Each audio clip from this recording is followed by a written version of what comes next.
semua seni ada di sini. Jawa Timur pancen gone seni. Riok ludruk campur sari. Tembung Ngawi sampai Banyuwangi. Ragam budaya lestari.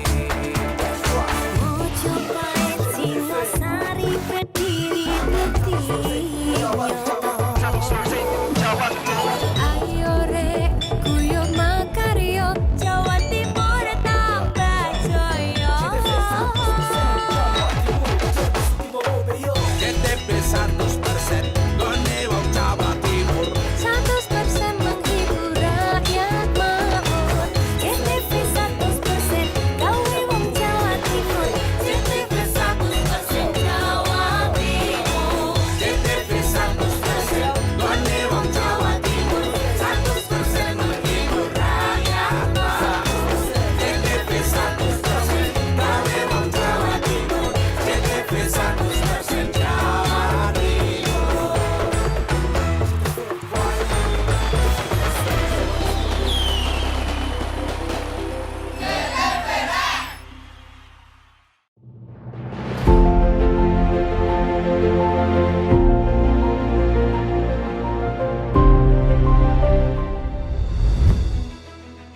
Pemirsa, kembali lagi dalam program Sosok. Ruang bagi kita untuk menyelami kisah-kisah inspiratif dari berbagai sudut negeri. Terlahir dari keluarga sederhana di sebuah desa di Banyuwangi. Perempuan ini tumbuh dalam hangatnya ajaran sang ayah yang menanamkan kecintaan pada buku sejak ia kecil. Pengalaman orang tuanya yang pernah bekerja sebagai ART, seorang advokat, serta kepahitan masa lalu yang ia saksikan tidak meredupkan mimpinya. Justru dari sanalah nyala tekad itu membara. Ia berkeinginan kuat menjadi seorang pengacara demi menegakkan keadilan di Indonesia. Mengenal lebih dekat Eni Laros Setiawati, sosok berjiwa tangguh, penyuka tantangan dan pantang menyerah, menuntut ilmu setinggi mungkin. Inilah kisah selengkapnya. Terlahir di bumi Blambangan Banyuwangi, dari keluarga pedagang yang hidup dalam kesederhanaan desa, tidak pernah menyurutkan langkahnya untuk bermimpi besar. Sejak kecil, jemari mungilnya sudah terbiasa membalik lembar-lembar buku, sebuah kebiasaan manis yang ditanamkan sang ayah hingga membentuknya menjadi sosok yang cerdas dan haus akan ilmu. Namun, jalan hidup tak selalu mulus. Sebuah pengalaman pahit dan menyakitkan di masa lalu menjadi titik balik yang mengubah jalan pikirannya. Bukan untuk menata, peristiwa itu justru mematik api keberanian dalam dirinya untuk berdiri tegak di atas kaki sendiri. Berbekal kemauan tinggi, keberanian menghadapi tantangan, serta tekad menuntut ilmu setinggi langit, ia memilih jalan hidup yang tak mudah, menjadi seorang pengacara demi menegakkan keadilan dan hukum di negeri ini. Inilah kisah tentang keberanian, perjuangan, dan keteguhan hati. Selamat datang di program Sosok, Eni Laros Setiawati, sang penegak keadilan dari Banyuwangi.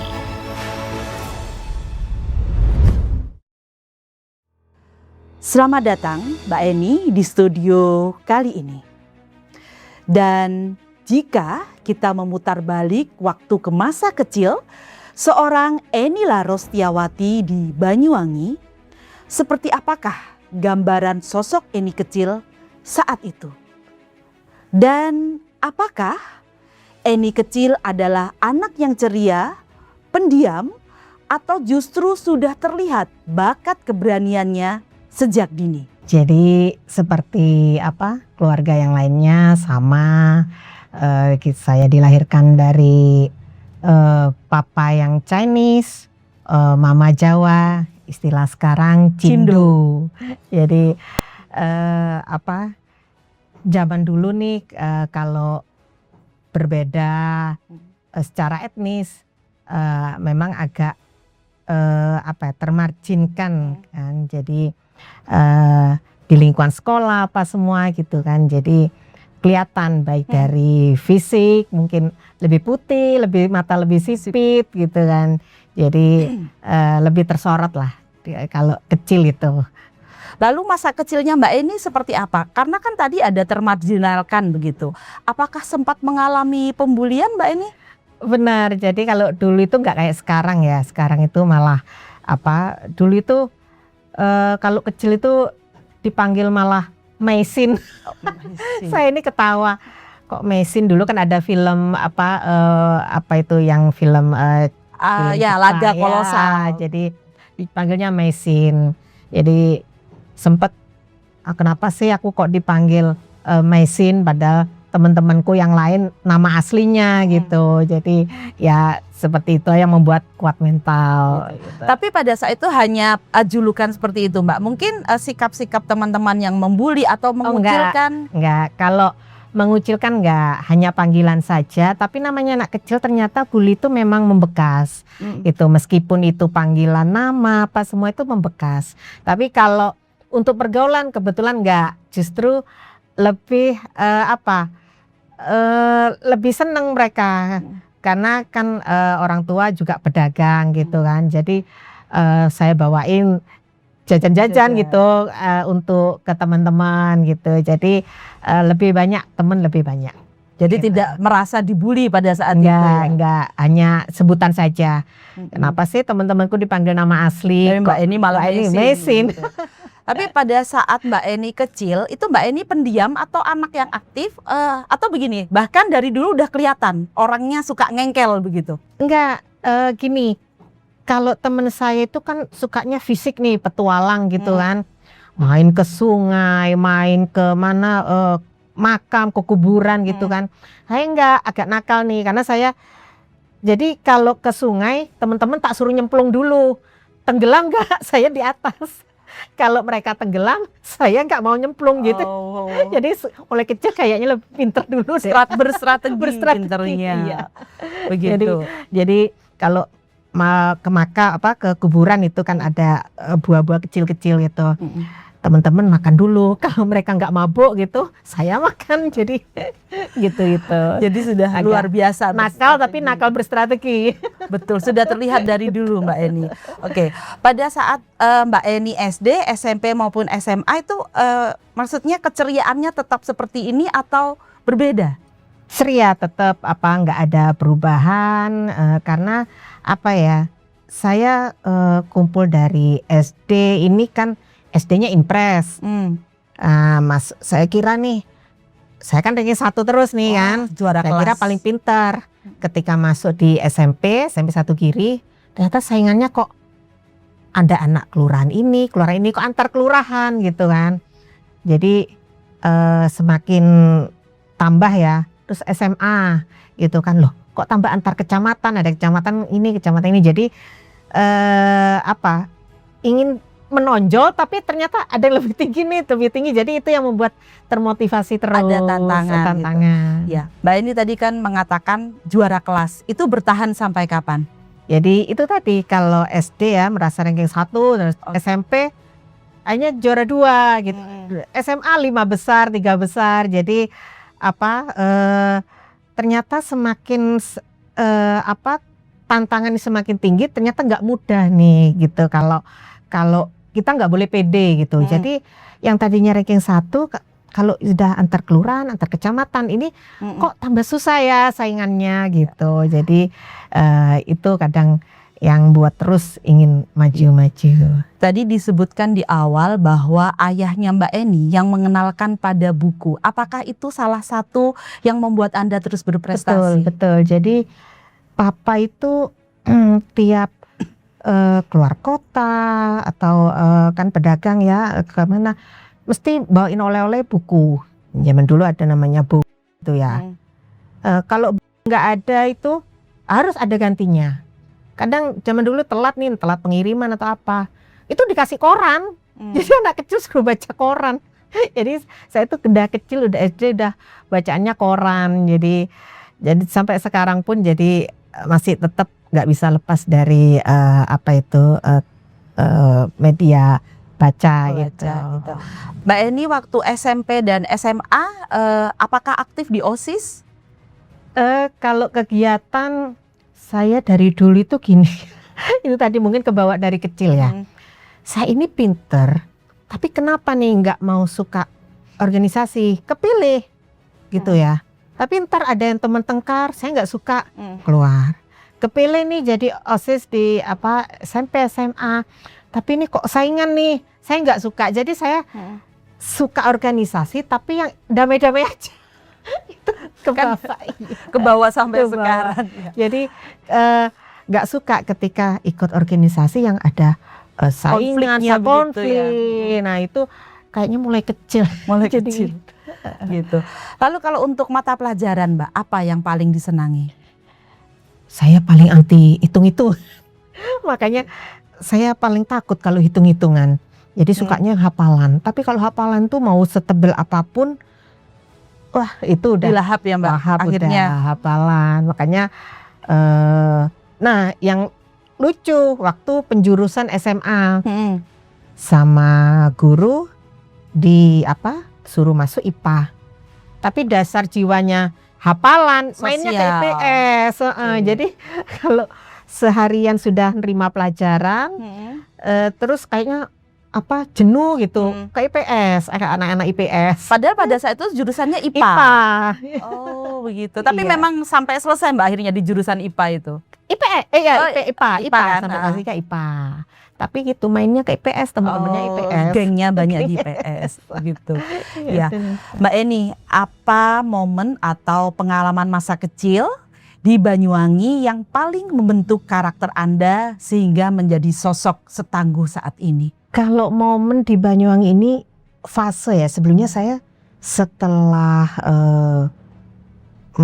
menikah kan hidup di Bali. Jadi saya pulang ke Banyuwangi itu seakan-akan kayak merubah semuanya. Merubah, ibarat orang itu udah ganti baju. Jadi apa yang sudah jelek-jelek itu saya buang semua. Kehidupan semua gitu. Masuk Banyuwangi dengan baru semua, kehidupan baru, memulai baru dan cerita baru. Itu berarti pada saat Anda sudah sangat dewasa menemukan Menikah, momen itu ya, bercerai, berpisah. Jadi berpisah. Jadi terburuk saya yaitu perceraian. Oh. Jadi pulang ke Banyuwangi, Memulai saya hidup sudah baru, hidup akhirnya baru. menemukan trigger untuk menjadi seorang ya, lawyer saat kisah ini. baru. Bisa diceritakan bagaimana gambaran kedekatan Mbak Eni dengan ayah, ibu, dan saudara-saudara sejak kecil hingga saat ini? Kalau kedekatan itu dekat banget ya. Tapi papa saya ini kan saudara 3 nih, 1 saudara. Kakak laki 2 dan saya anak bungsu. Nah, papa saya ini kayaknya lebih sayang saya gitu ya. Karena perempuan sendiri. Perempuan mungkin. sendiri ya, jadi lebih sayang. Jadi cuma kakak saya ini meskipun saya sampai dewasa, meskipun punya rumah tangga sendiri atau apa, tetap membackup apapun sampai sekarang pun gitu. Jadi tetap nasehatin, jangan gini nih. Kadang masalah kecil pun juga sering Dekat sekali dengan dinasehati. kakak. Ya. Kalau kita kembali ke masa lalu sebentar Mbak Eni, kenakalan apa, kejahilan apa yang paling membekas di benak Mbak Eni sampai saat ini? Kejahilan itu dulu, itu dulu pernah di belakang rumah itu kan ada musola tuh. Nah, waktu siang kan sepi nih musola. Saya jahil, pencet itu musik untuk ya. azan itu. Saya pencet lagu dangdutan. Jadi suaranya kan keluar dangdutan, iya. siang-siang itu, Mbak. Siang-siang. Jadi warga masyarakat tuh keluar semua. Saya ketakutan. Saya kira dengan kasih musik kan lebih enak gitu. Pikirannya anak-anak ya Mbak? Pikirannya anak-anak. Ternyata itu warga marah. Dan Mbak ini dapat hukuman nggak dari orang tua pada saat itu? Atau cukup dikasih nasihat aja? Tetap takut, namanya takut, pulang udah pura-pura pulang aja gitu dengan santainya seperti biasa, nggak ada apa-apa. Jadi Padahal orang tua tidak nggak tahu gitu. gitu. Ya, kalau cita-cita Mbak Eni pada saat kecil dulu apa? Dari kecil itu cita-cita itu ganti-ganti ya Mbak. Mungkin awalnya cita-cita pengen jadi apa cita-citanya? Awalnya jadi guru, terus jadi pengusaha. Nah momennya itu setelah SMP. SMP ini ada temen Cindo juga. Ngobrol-ngobrol, teman saya tuh ngomong, aku mau jadi mafia. Sudah paham waktu itu mafia Jadi seperti mafia. apa? Saya nggak paham mafia gitu. Wah kalau gitu saya mau yang nangkep mafianya gitu kan. Jadi sejak saat itu kalau ini mafia, nah berarti saya harus jadi yang tukang nangkep mafianya nih Yang gitu. lebih baik Itu, dari mafia. Jadi cuma nggak kepikir penegak hukum itu apa gitu kan, nggak. Cuma ini kalau ada mafia nih, kok bahasa ini lucu ya, unik mafia gitu. Jadi ya yang apa, seakan jadi yang nangkep mafia gitu. Kisah masa kecil Eni Laros membuktikan bahwa kerja keras dan air mata di masa lalu adalah pupuk terbaik bagi kesuksesan di masa depan. Keterbatasan ekonomi tak sedikit pun menyurutkan langkahnya untuk terus berkarya dan memperjuangkan cita-cita.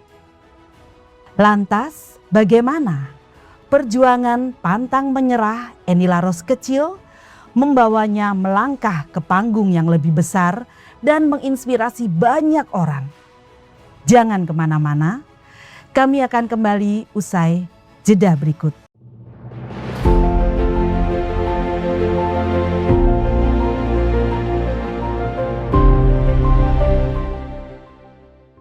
Sekarang nonton JTV dan akses berbagai fitur menarik jadi lebih mudah lewat JTV Hub. Download aplikasi JTV Hub di Play Store atau App Store. Setelah terpasang, buka aplikasi JTV Hub, daftar, masukkan data diri dan nomor handphone kamu. Kode verifikasi akan dikirim cepat dan aman. Kemudian, jangan lupa login ya dulur. Sekarang, nikmati siaran JTV, ikut event, isi survei, lapor keluhan, dan kumpulkan poin. Satu aplikasi, banyak manfaat. Ada di JTV Hub. Monggo, download dan login JTV Hub sekarang. JTV, dulur digital re.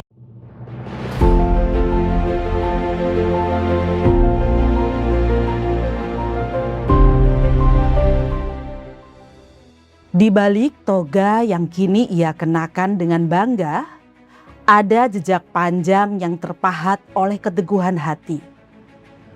Pilihan melangkah ke rimba hukum bukanlah kebetulan, melainkan panggilan jiwa untuk menjadi perisai bagi mereka yang mencari keadilan. Langkah Eni Laros tak pernah lepas dari dua peran yang ia peluk erat sekaligus. Seorang pengacara tegas di meja hijau dan sosok ibu tunggal yang hangat di pelukan rumah. Di antara kesibukan yang menguji batas, pelukan keluarga dan senyum buah hati menjadi tempat pulang. Muara di mana segala lelah runtuh dan keberanian kembali tumbuh. Simak kisah perjuangan dan cinta serta keteguhan Eni Laros di segmen ini. Mbak Eni, bagi banyak orang, transisi dari SMA ke perguruan tinggi adalah masa yang paling menantang. Apa tantangan terbesar yang Mbak Eni hadapi? Tantangan bicara pendidikan itu emang sangat membekas, dalam arti keinginan untuk belajar itu keras sekali ya. Cuma satu sisi orang tua nggak mampu, jadi dari situ saya bagaimana caranya supaya terus untuk tetap pendidikan. Jadi dan salah satunya setelah SMA saya nggak langsung kuliah tapi bekerja. Ada gap year-nya. Iya. Berapa tahun, Mbak? 1 tahun, jadi 1 tahun bekerja di salah satu hotel di Banyuwangi.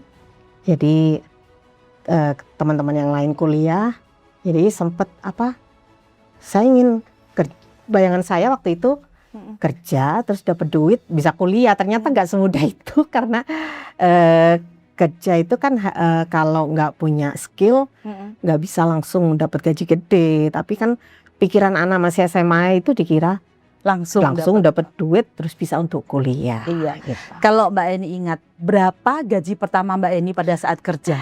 Jadi kerja di hotel karena nggak punya skill ya. Jadi waktu itu pertama 500, jadi 500.000. Jadi saya nganggapnya ternyata uang segini belum cukup nih untuk kuliah. Jadi saya harus berapa tahun lagi ngumpulin duit gitu. Jadi ingin lagi pindah kerja. Jadi gitu. Jadi tujuannya saya kerja ini jadi untuk sekolah gitu, bukan untuk jalan-jalan atau untuk bersenang-senang enggak gitu. Lalu pada saat Mbak Eni mantap memutuskan untuk kuliah, itu bagaimana? Bekerja di salah satu hotel, ada salah satu tamu dan itu berkenalan gitu kan, memberikan kartu nama gitu kan. Kartu nama saya menawarkan bahwa saya bukan seorang sarjana gitu kan. Lalu tamu itu menawarkan untuk memberikan uang untuk melanjutkan sekolah. Oh, jadi momen apa yang bisa mempertemukan Mbak Eni dengan seorang pahlawan ini? Dia seorang direktur di suatu perusahaan di Kuala Lumpur. Jadi saya jika ingat itu, saya akan berterima kasih dengan beliau karena ternyata dia menyuruh saya untuk melanjutkan kuliah gitu. Dan waktu itu tamu itu menyarankan untuk berapa biaya kuliah sampai selesai gitu kan. Saya sengaja waktu itu kan Mbak ngomong udah segini gitu kan. Hanya saya ikut bahwa kuliah ini harus tes dulu di Indonesia gitu kan. Tes dulu, saya ikutin tes dan saya diterima di UNED, yaitu hubungan internasional. Nah, tapi kan saya udah nggak komunikasi lagi dengan tamu tersebut ya. Nah dulu kan nggak ada nih handphone ya itu ya, jadi saya komunikasinya lewat email. Waktu itu email kan hanya lewat di kantor pos kan. Jadi saya balas email belum ada balasan gitu kan. Akhirnya saya pulang. Jadi saya diterima di UNED itu. Saya pulang untuk tetap melanjutkan kuliah di Banyuwangi. Oh, yang memutuskan Anda mantap memilih di Fakultas Hukum itu apa, Mbak? Kan sudah enak nih keterima di UNED tapi Anda tinggalkan. Saya mikirnya gini, kalau saya di luar kota, biaya hidup, terus belum dengan biaya kebutuhan lain, wah ini sangat besar sekali, itu kan. Hanya saya melanjutkan di Banyuwangi ini karena saya ini nggak ada yang bimbing, Mbak. Jadi saya tanya ke temen yang udah kuliah, kan saya bekerja dulu, teman saya 1 tahun udah lebih tinggi semesternya kan. Betul. Saya tanya, kamu kuliah di mana? Hukum. Ya udah saya ikut aja hukum. Jadi saya mikirnya udah nggak ada hafalan gitu kan. Jadi saya nganggapnya hukum lah yang nggak ada hafalannya. Terus teman-teman kan dihukum semua, udah hukum. Jadi emang murni nggak ada yang bimbing gitu. Jadi awalnya bukan ada yang bimbing harus ini untuk jadi ini nggak ada. Hanya coba-coba dan akhirnya mendapat rezeki Iya. di sini. Nah, kalau diingat pada saat masa-masa kuliah, yang paling menyenangkan apa, Mbak?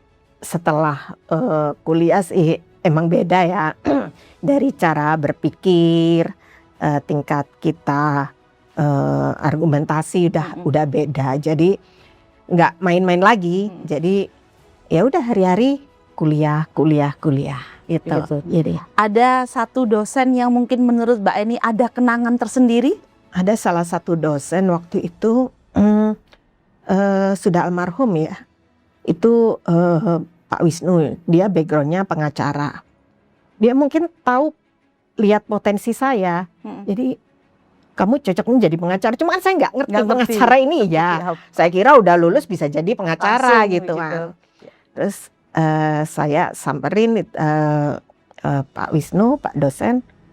Terus kata nggak bisa, kamu harus pendidikan lagi nih. Aduh, saya mikirnya biaya lagi gitu kan. Jadi ternyata untuk meraih pendidikan itu juga butuh pengorbanan. Salah satunya biaya. Iya. Lalu momen apa, Mbak, yang memutuskan saya mantap jadi pengacara? Jadi untuk jadi pengacara itu masih panjang. Jadi setelah lulus saya menikah, dan setelah menikah itu tadi banyak terjadi cobaan hidup, Banyak drama yang banyak dialami Mbak drama. Eni. Akhirnya saya pulang Banyuwangi, dan pulang ke Banyuwangi pun juga dapat apa ya, sepertinya jalan Tuhan lagi. Jadi ibu saya kena kasus tanah. Oh. Jadi saya harus pulang pergi dari Bali ke Banyuwangi hanya untuk persidangan seminggu sekali di pengadilan negeri gitu kan. Belum pengacara itu. Nah, akhirnya ada teman saya nih yang udah senior untuk, loh, ngapain kamu sidang, dikira pengacara, padahal saya di sana sebagai tergugat gitu kan.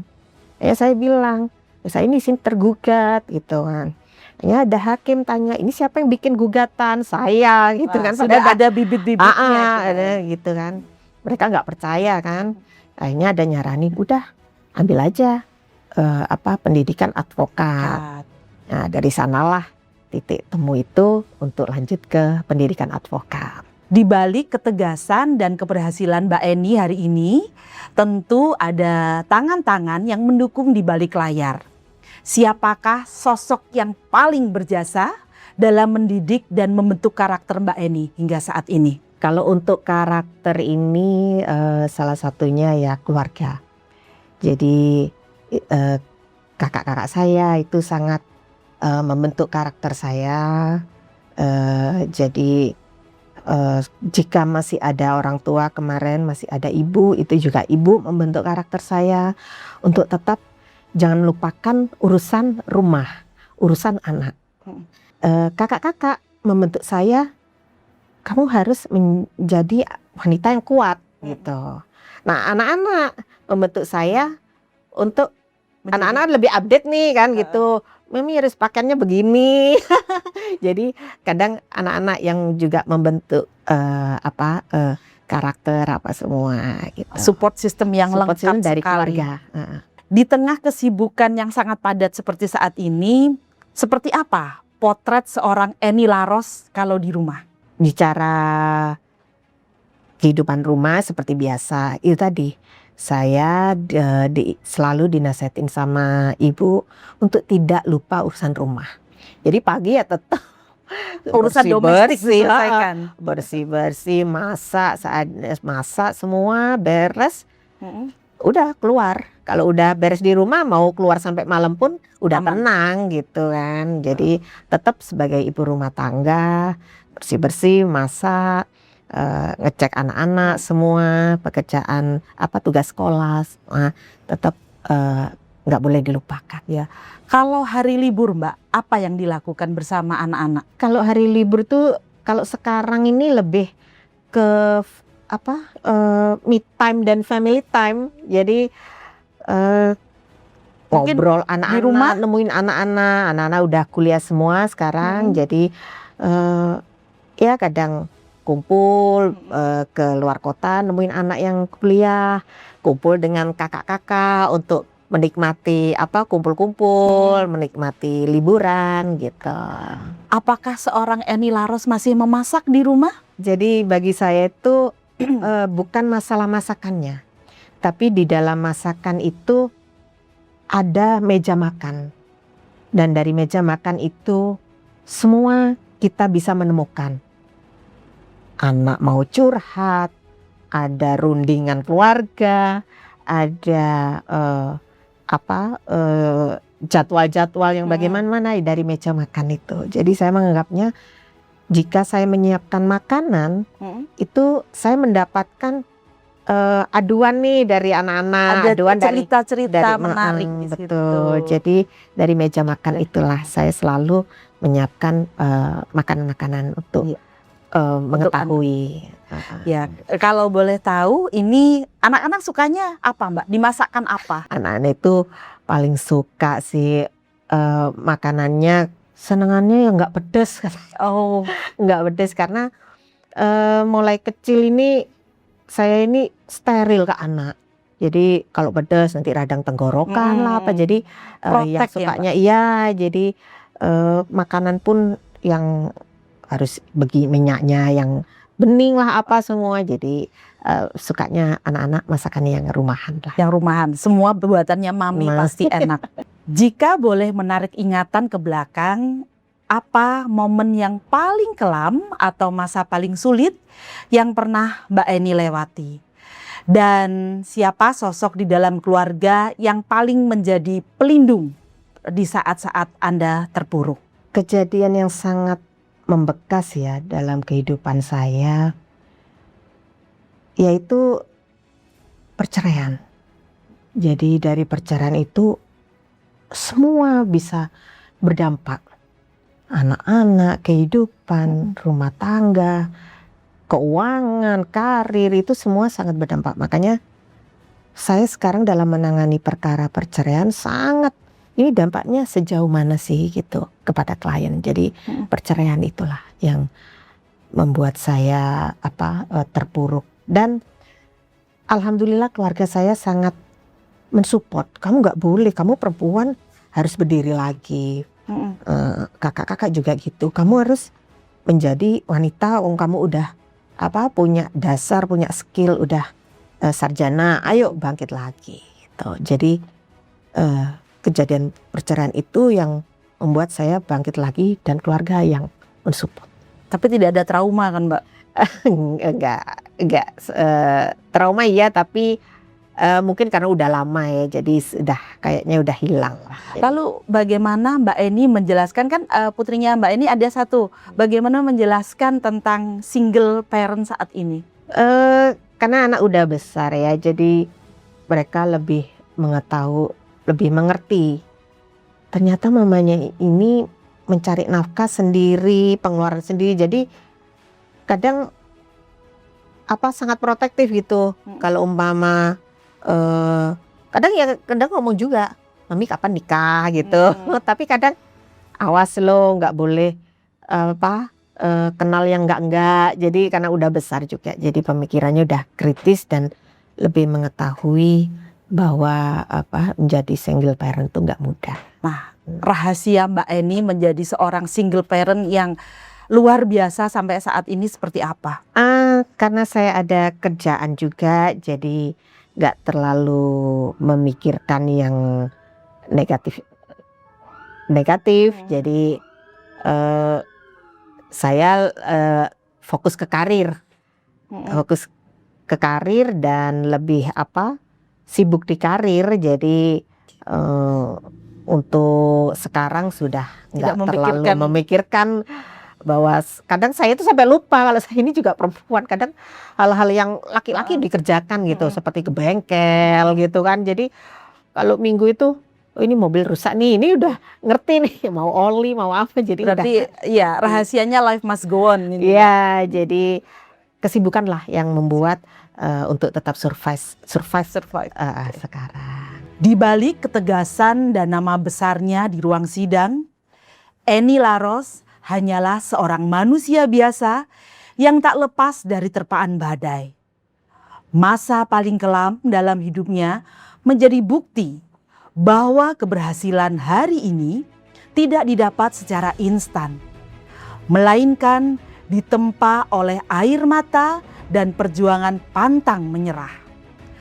Namun, di saat dunia terasa runtuh, hangatnya pelukan keluarga hadir sebagai benteng pertahanan terkuat.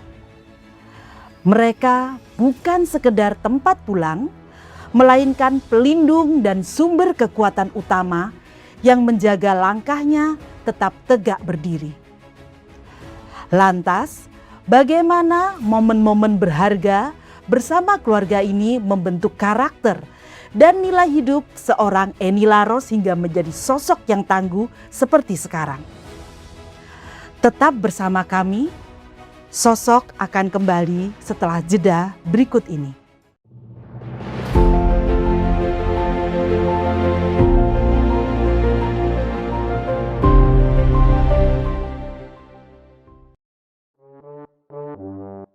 Woi.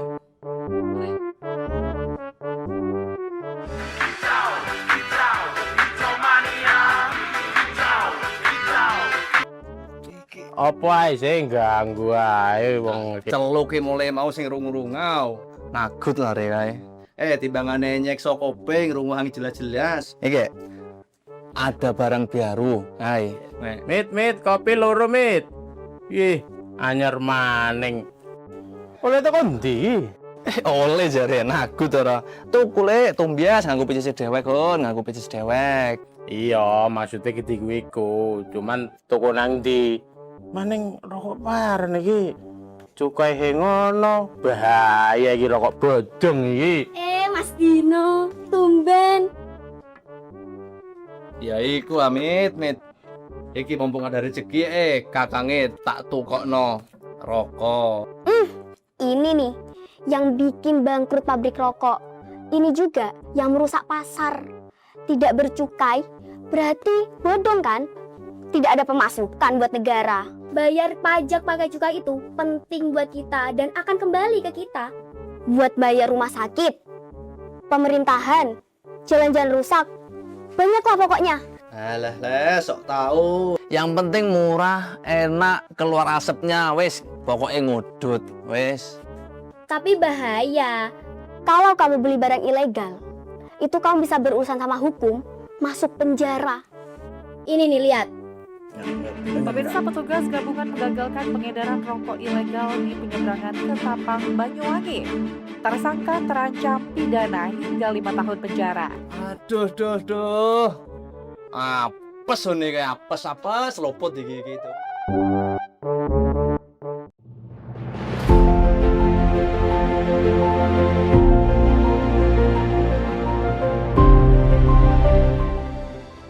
Memulai karir di bidang hukum itu bisa jadi hal yang berat. Tapi mempertahankannya di tengah tingginya dinamika dan kompetisi, itulah ujian yang sebenarnya. Di segmen ketiga sosok kali ini, kita akan membongkar rahasia ketahanan seorang Eni Laros. Lebih dari sekedar vokal dan berani menyuarakan kebenaran, ada pondasi utama yang membuat namanya terus diperhitungkan.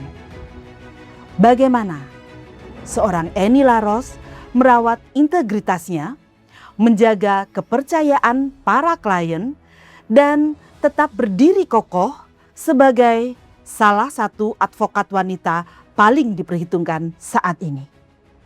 Tetap di Sosok Inspiratif. Mbak Eni, di dunia hukum sangat dinamis, keras dan penuh tekanan. Apa prinsip utama atau core values yang membuat Mbak Eni mampu bertahan dan tetap eksis hingga sekarang? Jadi kepercayaan. Jadi profesi itu yang jika ingin tetap dipakai itu kepercayaan.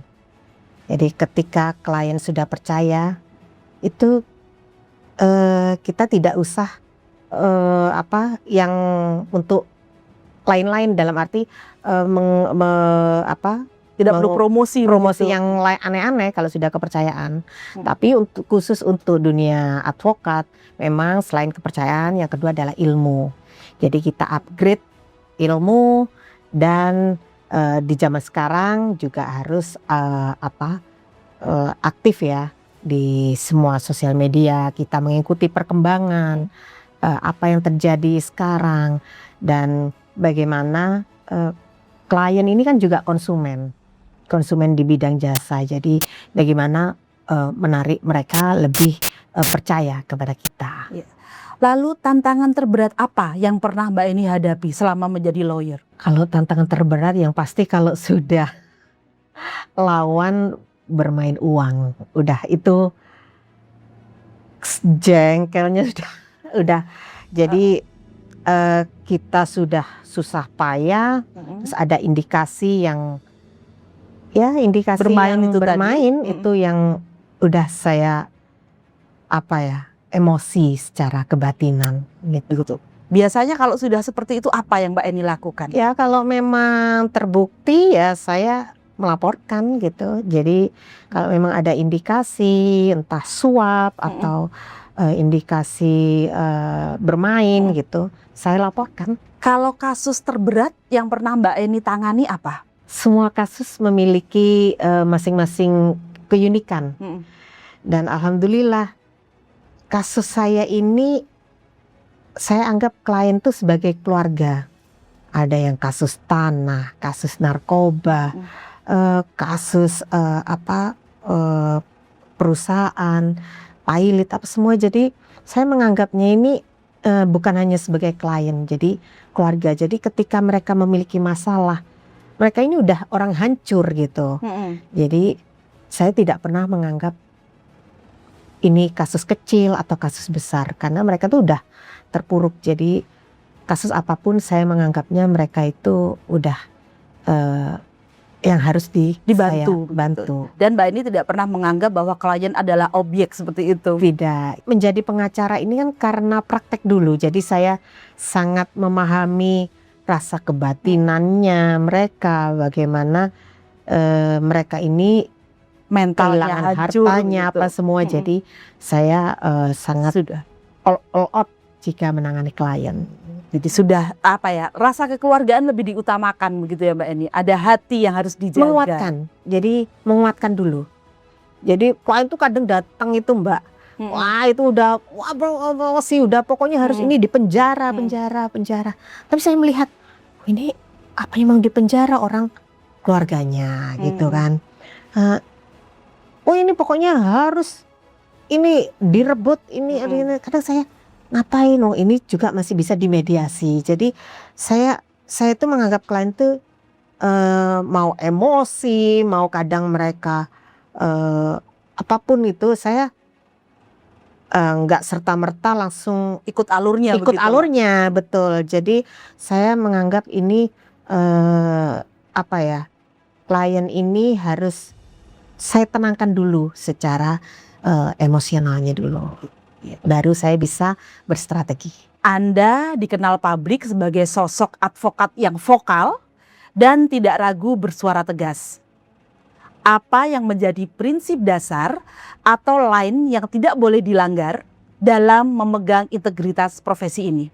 Jadi kita ini kan dilihat masyarakat sebagai penegak hukum. Jadi diri kita kalau ingin kita mengkritik keluar, kita harus dari dalam dulu. Jadi semua harus dijaga. Jadi pernah ada kejadian, saya waktu pertama jadi pengacara pernah menangani kasus narkoba, yaitu ganja terbesar di Banyuwangi. Salah satunya pelakunya orang Aceh asli. Jadi saya ngomong nih waktu itu setelah selesai sidang, si tahanan ini terdakwa di dalam sel.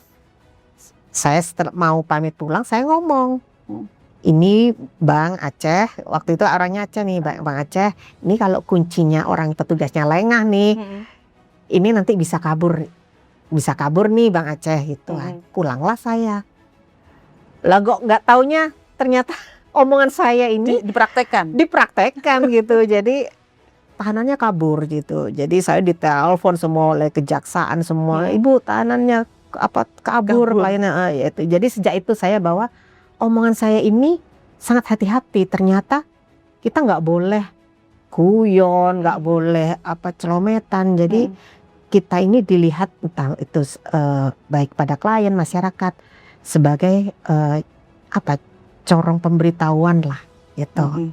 Jadi dianggap suatu tonggak bahwa omongan ini memang harus dijalankan. Mbak Eni, nama Anda sempat mewarnai panggung politik nasional di Kabupaten Banyuwangi.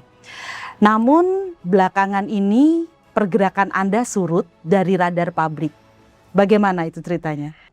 Saya ikut di partai politik ini ada 2 partai yang pernah saya ikuti, yaitu yang pertama Nasdem dan yang kedua kemarin ke Gerindra. Jadi saya menganggap partai politik ini merupakan alat untuk menyuarakan. Jadi masuk ke partai itu untuk alat untuk menyuarakan.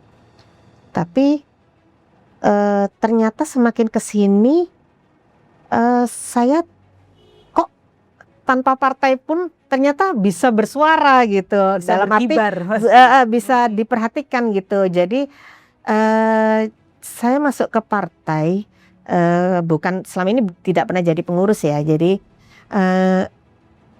tanpa partai pun sekarang saya ini bisa menyuarakan apapun dan malah pagi itu udah DM inbox banyak, Bu ini harga ayam nih mahal gimana nih gitu. Jadi bukan surut secara politik, tapi karena tidak masuk di kepengurusan, jadi saya menganggapnya partai ini momennya saja yang mungkin masih belum. Melihat rekam jejak dan kontribusi Anda di tengah masyarakat saat ini, apakah ada dorongan dari dalam diri atau desakan dari publik untuk melangkah ke kursi legislatif? Jadi ketika nanti memang dipercaya untuk lewat partai, ya mungkin itu saya menganggapnya jalan Tuhan dan saya tidak mau untuk menolaknya. Oke, jadi masih ada kesempatan mungkin di periode berikutnya, pemilu legislatif berikutnya, Mbak Eni untuk terjun kembali? Iya, kita ikuti jalan Tuhan nanti. Di tengah gempuran ribuan pengacara yang hadir dengan teknologi baru dan gaya komunikasi modern, apa rahasia utama Mbak Eni agar reputasi, integritas, dan kepercayaan klien tetap bertahan kokoh hingga saat ini? Jadi modalnya itu kepercayaan. Kembali lagi kepercayaan. Jadi trust. Jika sudah klien itu percaya, trust, kita baru modal selanjutnya mengikuti gitu. Yang kedua, kita di zaman sekarang ini kita harus nggak boleh gaptek. Karena semua sekarang sudah teknologi. Sidang ada e-court, ada e-filing, apa semua masuk secara online. Jadi kita nggak boleh gaptek gitu ya. Dan perkembangan hukum ini semua sangat cepat. Bahkan ini diprediksi besok persidangan ini advokat ini mungkin akan tersingkirkan. Ini prediksi ya. Ya, karena sekarang Mbak Erna ya, klien ini sekarang datang ke saya nih, ini dia sudah pintar loh. Karena apa? Udah di Google, mama kasus nih penipuan. Bu, kalau saya di sini kan di penjara sekian. Mereka tuh udah ngomong dulu. Jadi saya biarin. Jadi sekarang ini klien ini sudah mengerti langkahnya akan mendaftar kemana ini sudah cukup lewat Google. Pasalnya apa, mereka kan diancam apa, itu sudah mereka datang sudah dengan yang hampir 50% udah matang, tinggal kita meluruskan. Saya lebih seneng kadang dengan klien diskusinya yang lebih nyambung ya, dengan klien yang lebih pinter searching itu saya lebih seneng. Jadi sangat terbantukan. Sangat terbantu. Gitu. Ya. Mbak Eni, siapa sosok panutan yang ada di balik Mbak Eni sehingga Mbak Eni menjadi seorang lawyer perempuan yang tangguh saat ini? Untuk tokoh sendiri senior-senior Nat Buyung itu juga sangat menginspirasi saya. Iya. Oke. Keteguhan hati untuk terus melangkah di tengah kompetisi yang ketat bukan sekedar soal keahlian hukum, melainkan tentang komitmen pada prinsip. Bagi Eni Laros, keberanian untuk bersuara dan menyuarakan kebenaran adalah kunci utama agar tetap eksis dan relevan di dunia pengacara. Vokal bukan berani tanpa arah, melainkan bentuk pertanggungjawaban profesi demi keadilan. Sebuah dedikasi yang membuktikan bahwa integritas dan keberanian akan senantiasa menemukan jalannya. Sikap tak ragu bersuara inilah yang membentuk karakter dan rekam jejak Eni Laros hingga hari ini.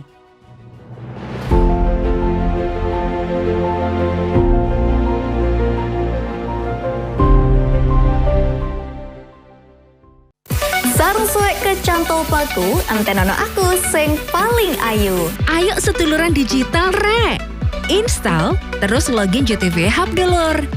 Informasi penting buat sampean-sampean bisa dilihat kapanpun, dimanapun. Mau gabung event atau kompetisi juga bisa daftar di sini. Yang mau magang di seluruh kantor JTV di Jawa Timur, yo lewat sini. Sedang penelitian, tersedia fitur survei assessment yang praktis. Mau tahu di balik layar JTV? Bisa loh ajuin kunjungan sekolah, kampus, kantormu melalui JTV Hub. Dangdutan pas gabut, nonton streaming langsung. Dar, kumpulkan poin-poin, bisa ditukar kesempatan melebut TV. Gratis! Yuk install JTV Hub sekarang. JTV, dulur digital rek.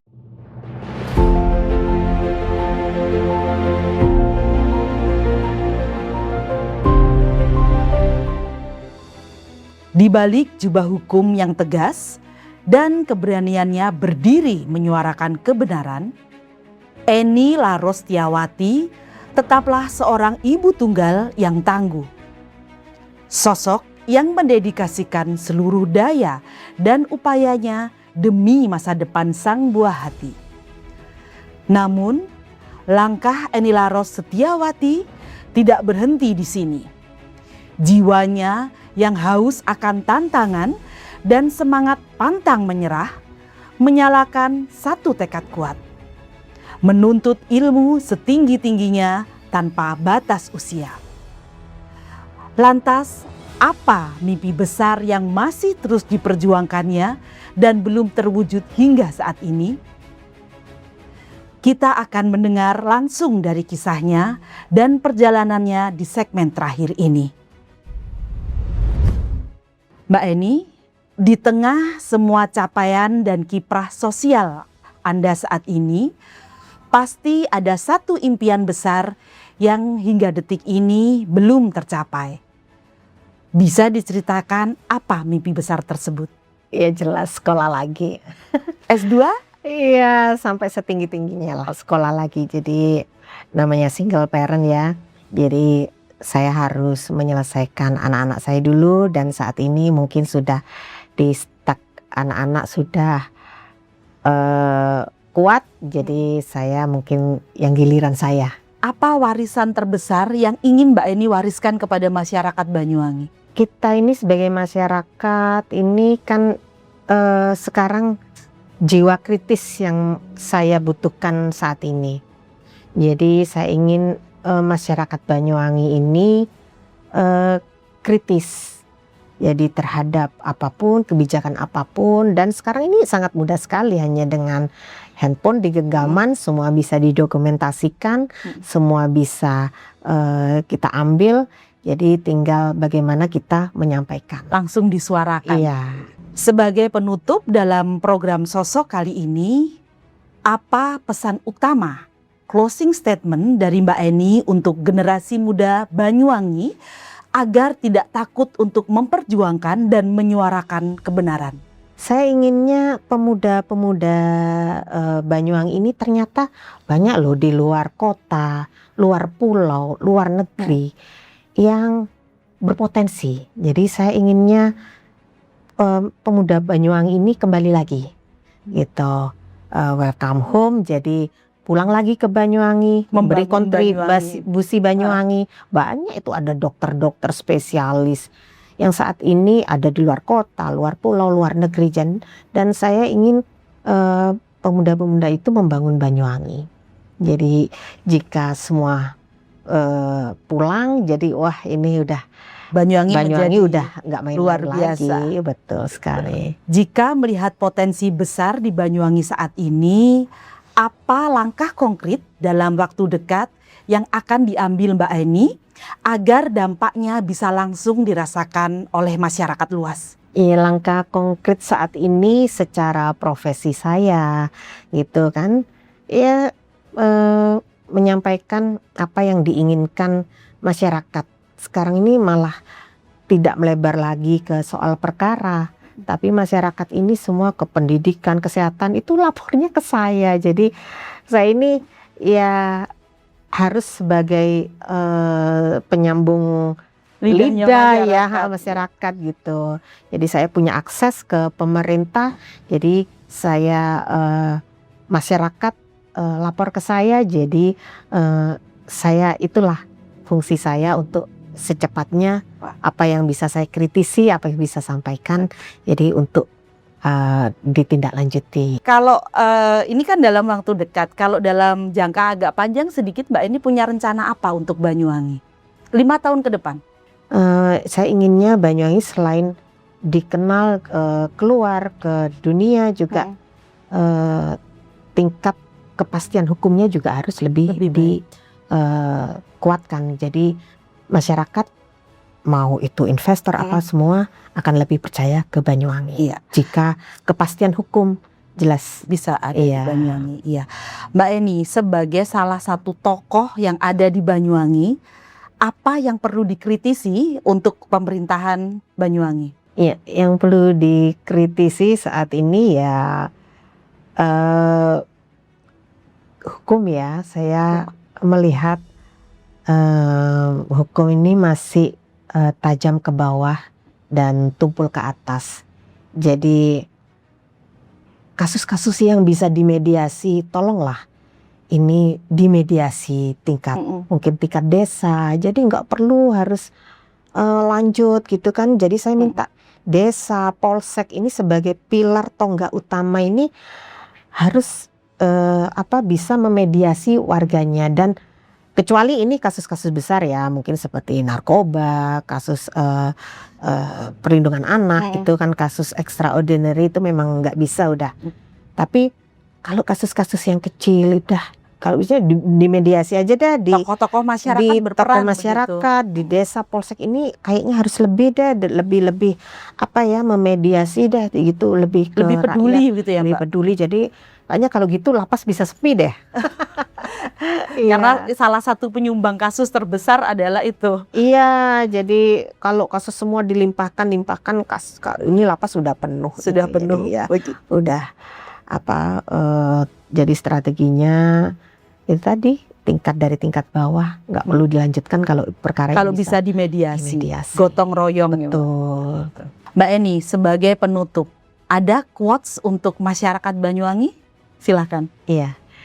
Jadilah perempuan yang ketika diam dia dihormati, dan ketika dia bergerak dia akan menjadi contoh bagi semuanya.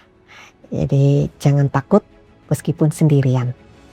Perjalanan Eni Laros Setiawati mengajarkan kita bahwa keberanian dan keteguhan hati seringkali ditempa dari luka yang mendalam. Tumbuh sederhana di pelosok desa Banyuwangi dengan nilai-nilai literasi dan kerja keras yang ditanamkan sang ayah, Eni membuktikan bahwa latar belakang bukan penghalang untuk bermimpi setinggi-tingginya. Pengalaman pahit dalam hidupnya tidak membuat Eni menyerah. melainkan membakar semangatnya untuk berdiri paling depan, menyuarakan keadilan. Sosok pengacara yang vokal, haus akan ilmu, dan tak pernah gentar menghadapi tantangan ini adalah bukti nyata bahwa ketika niat baik bertemu dengan keteguhan, hukum dapat ditegakkan dengan integritas dan nurani. Saya, Erna Agustina, pamit undur diri dari layar kaca Anda. Terima kasih telah menyaksikan Sosok. Sampai jumpa di kisah-kisah inspiratif berikutnya. Tetaplah berani dan menginspirasi.